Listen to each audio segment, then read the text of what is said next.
Welcome everyone.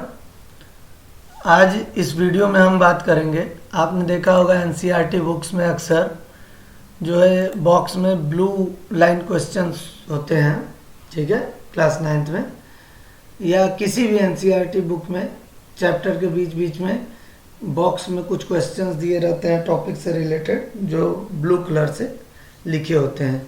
We will talk about that questions of gravitation chapter. Okay, तो चलिए start करते हैं। हमारा जो पहला क्वेश्चन है पेज नंबर 134 पर, उस क्वेश्चन के बारे में बात कर लेते हैं। सबसे पहला क्वेश्चन है state the universal law of gravitation. तो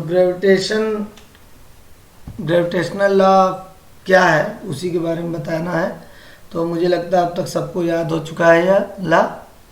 according to universal law of gravitation क्या है कि अगर दो मासिव ऑब्जेक्ट एक दूसरे से कुछ दूरी पर हैं तो उनके बीच लगने वाला ग्रेविटेशनल फोर्स उन दोनों ऑब्जेक्ट के मास के डायरेक्टली प्रोपोर्शनल होता है, प्रोडक्ट के डायरेक्टली प्रोपोर्शनल होता है और उनके बीच की दूरी के स्क्वायर के इन्वर्सली प्रोपोर्शनल होता है। देखिए यहाँ लिखा भी है according to universal law of gravitation the force of attraction between two objects is directly proportional to the product of their masses and inversely proportional to the square of distance between them. Formula हमें मिल जाता है gravitational force का, F is equal to capital G m1 m2 upon d square where capital G is equal to universal gravitational constant. थोड़ा ये साफ नहीं दिख रहा है इसलिए ये इमेज भी लगा दिया है हमने। एवरी ऑब्जेक्ट, देखिए दो ऑब्जेक्ट हैं, दो m1 और m2 मास है उनका और वो एक दूसरे से स्मॉल r डिस्टेंस पे है। जब यह चैप्टर मैं पढ़ा रहा था इससे रिलेटेड वीडियो चैनल पर उपलब्ध है, यू कैन वॉच इट। तो उस वीडियो में मैंने बताया है कि कोई भी चीज़ यूनिवर्स में आप और आपके आसपास की कोई भी चीज़ जो आपसे कुछ दूरी पर है तो आपके और उस ऑब्जेक्ट के बीच एक फोर्स काम करता है। उस फोर्स को हम कहते हैं ग्रेविटेशनल फोर्स, ठीक है। कोई भी चीज़ आप अपने से तुलना कर लीजिए, चाहे आपके सामने कोई दो ऑब्जेक्ट रखे हैं वो भी एक दूसरे पर फोर्स लगा रहे हैं, तो इन दोनों के बीच लगने वाला जो फोर्स है वही ग्रेविटेशनल फोर्स है। जैसे इस फिगर में समझाया गया है m1 और m2 मास, तो ये कोई भी ऑब्जेक्ट हो सकते हैं, ठीक है, और वो अगर कुछ दूरी पे है तो उनके बीच एक फोर्स लगता है।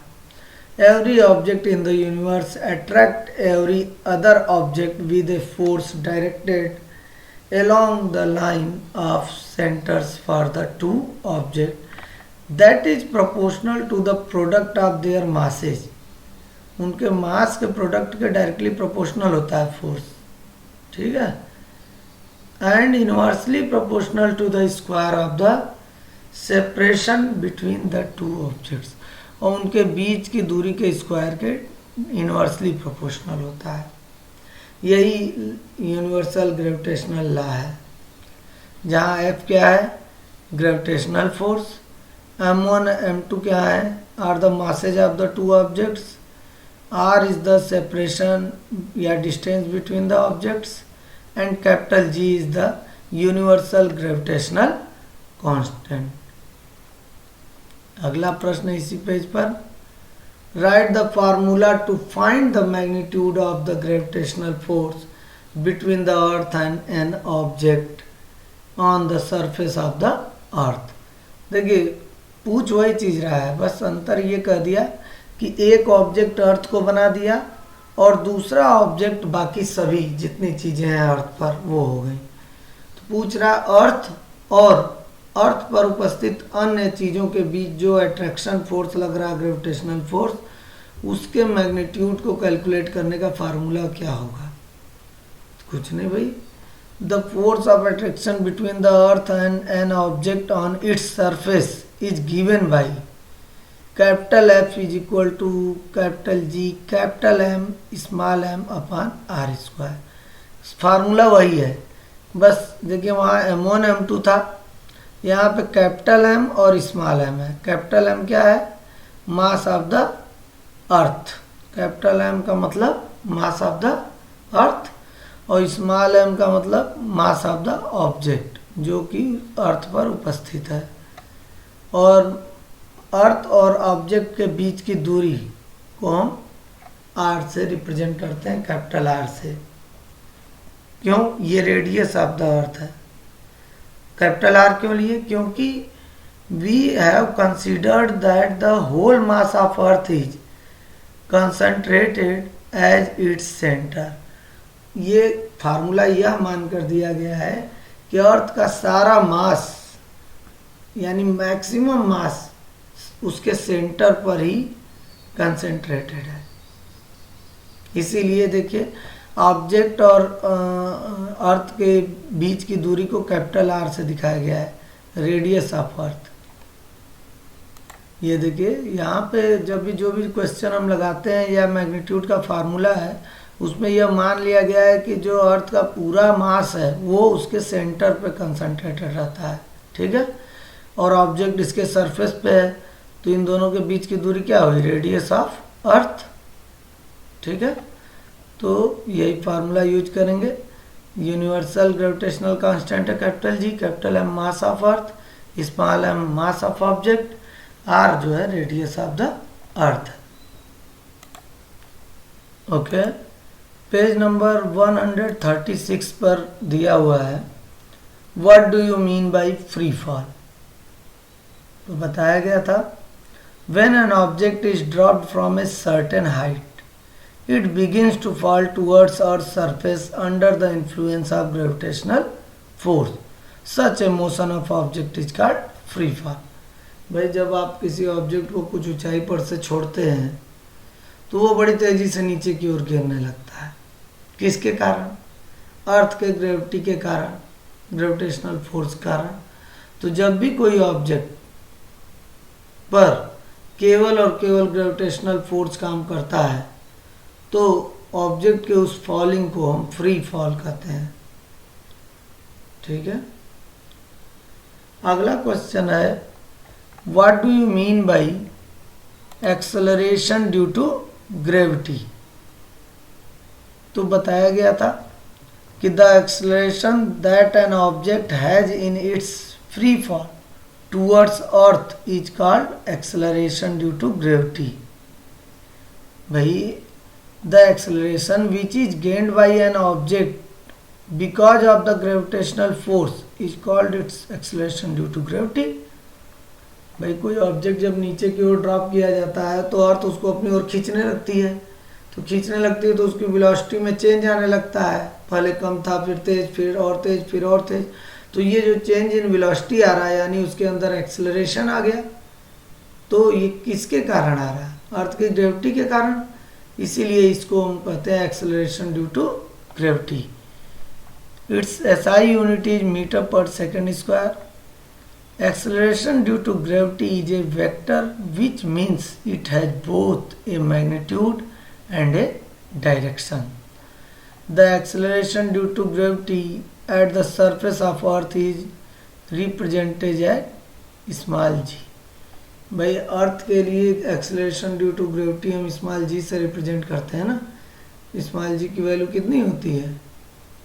9.8 मीटर पर सेकंड स्क्वायर। ओके, चलिए अब अपने अगले पेज की तरफ बढ़ते हैं।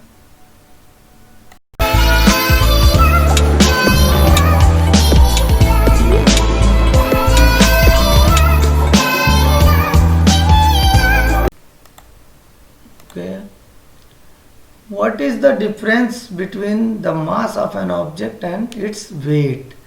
पेज नंबर 138 पर ये क्वेश्चन पूछा गया है। तो आपको बताया गया है मास और वेट में डिफरेंस, और मास और वेट क्या होते हैं ये भी बताया जा चुका है। चलिए देखते हैं mass weight. Measure of the amount of matter in an object. The matter content by a body is known as mass. किसी ऑब्जेक्ट के अंदर कितना मैटर भरा पड़ा है वही उसका मास होता है। और वेट क्या है?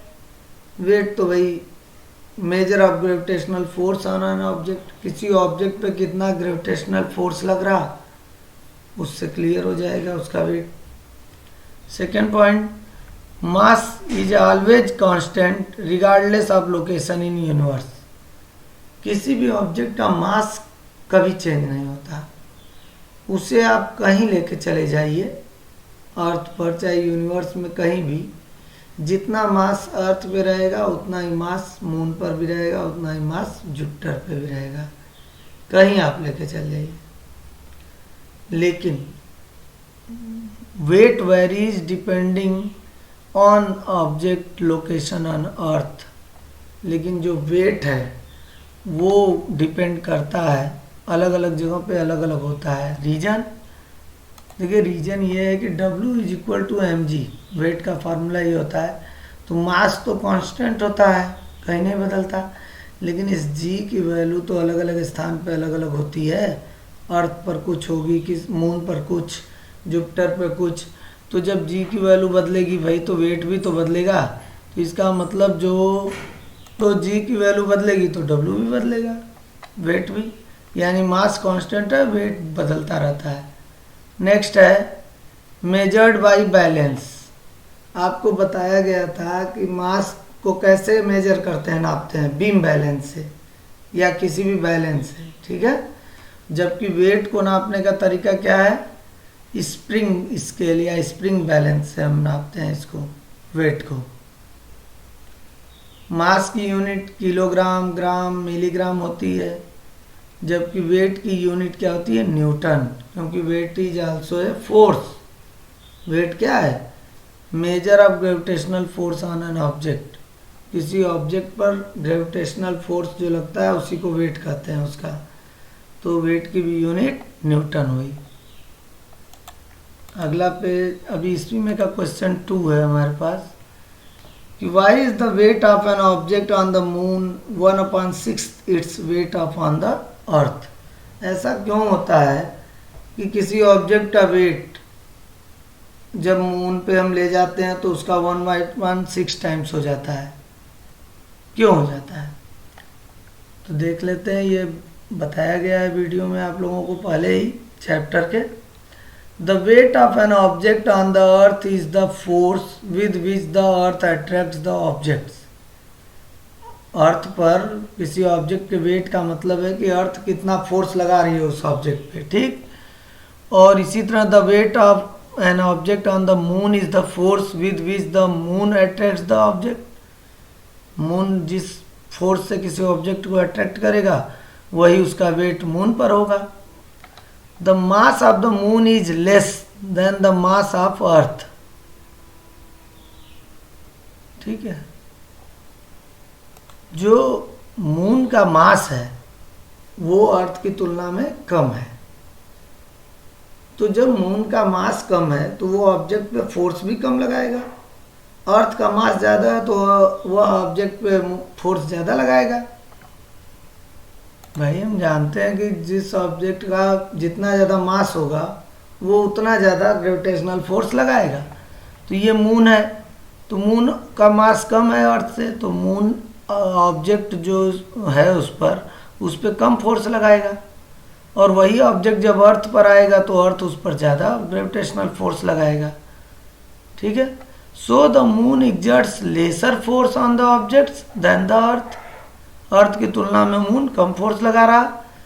The weight of an object on the moon is 1/6 of its weight on the earth. इसको कुछ इस तरह से भी समझ सकते हैं कि the mass of an object m remains constant at all the places.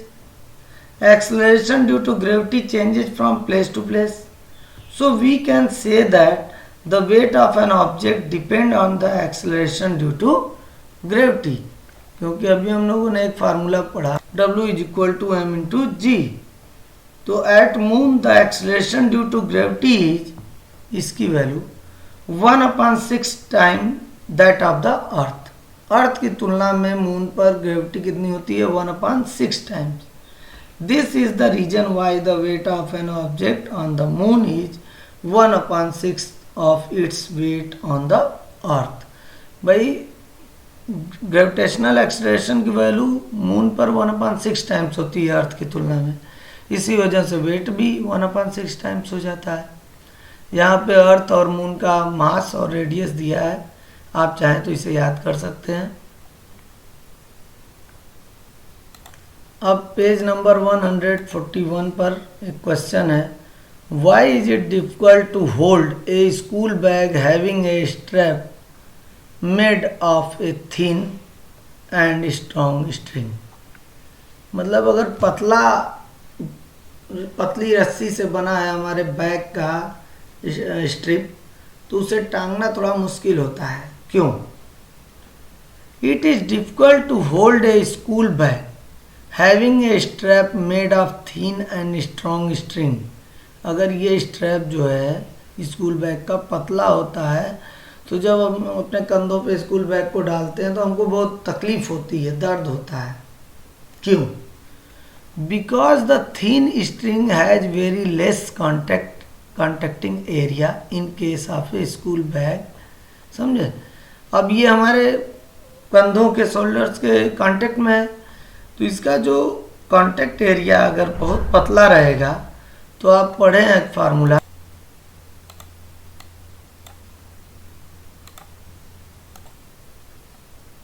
देखिए अब पेज नंबर 142 पर एक क्वेश्चन है, you find your mass to be 42 kg on a weighing machine. किसी वेट नापने वाली मशीन पर आप स्टैंड होते हैं, तो वहाँ पर वो 42 kg आपका मास दिखाता है। इज योर मास मोर और लेस देन 42 kg। तो भाई जब वेइंग मशीन पे आप खड़े हो रहे हैं, तो वहाँ मास कैसे नापेगा? वो तो वेट ना नाप रहा होगा, तो यानी कि ये आपका वेट होगा 42 kg, इसको न्यूटन देना चाहिए। ठीक है, तो हम जानते हैं the weight of an object W is equal to m into G, जहाँ m है mass of an object and g acceleration due to gravity. तो अब इसे रीअरेंज कर लें, क्योंकि हमको मास बताना है, तो m is equal to W by g. From the above expression it is clear that mass is less than the weight of the object. भाई मास हमेशा वेट से कम ही होगा किसी भी ऑब्जेक्ट का, क्योंकि वेट क्या होता है? वेट का मतलब ऑब्जेक्ट पर लगने वाला ग्रेविटेशनल फोर्स। तो इस वजह से देख रहे हैं, इस फार्मूले से भी क्लियर है कि वेट को जब ग्रेविटेशनल एक्सेलरेशन से डिवाइड करेंगे तो मास की वैल्यू बहुत कम आएगी। तो हमेशा जो है ऑब्जेक्ट का मास उसके वेट से कम होता है। नेक्स्ट क्वेश्चन क्या है, you have a bag of cotton and an air bar और आयरन बार। मतलब आप एक कॉटन से, रुई से भरा हुआ बैग ले लीजिए और एक लोहे का टुकड़ा ले लीजिए, each indicating A mass of 100 kg when measured on a weighing machine. जब दोनों को रखा गया वेइंग मशीन पर, तो दोनों का वेट लगभग 100 kg बताया मशीन ने। In reality one is heavier then other. लेकिन सच्चाई ये है कि एक ज़्यादा भारी होता है और एक कम भारी हमको लगता है।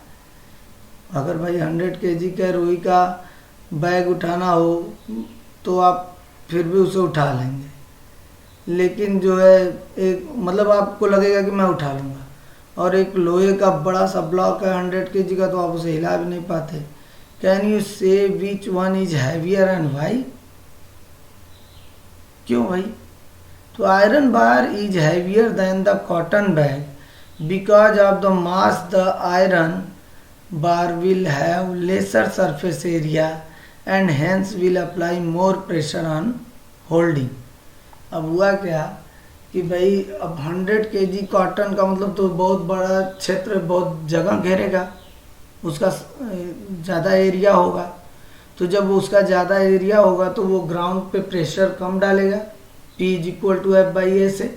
एरिया ज़्यादा होगा तो प्रेशर कम डालेगा, जबकि जो लोहे का ब्लॉक है उसका सरफेस एरिया कम है, तो वो ज़्यादा प्रेशर सरफेस पे डालेगा। इसी वजह से हमको वो हैवियर फील होता है। ठीक है। भाई इसी वजह से वो प्रेशर ज़्यादा डाल रहा है सरफेस पे, तो उससे हमको मूव कराना, हिलाना डुलाना बहुत मुश्किल होती है। जबकि कॉटन बैग का क्या है कि सरफेस एरिया ज़्यादा वो हो जा रहा है, तो सरफेस एरिया ज़्यादा होने से उसका प्रेशर ग्राउंड पे कम लग रहा है, इंटरलॉकिंग कम हो रही है, जिसकी वजह से हम उसको इधर उधर खींच सकते हैं, मूव कर सकते हैं। और जो लोहे का आयरन है बार है वो चूंकि एरिया कम है, प्रेशर ज़्यादा डाल रहा, तो सरफेस और उसके बीच में जो है इंटरलॉकिंग ज़्यादा हो जा रही है, जिसके कारण उसको मूव कराने के लिए ज़्यादा फोर्स लगाना पड़ता है। ओके, यदि वीडियो समझ में आया हो तो ज़रूर सब्सक्राइब करें और बेल आइकन को भी प्रेस कर दें, ताकि आपको मेरे नए वीडियोज़ भी मिलते रहें। Thank you.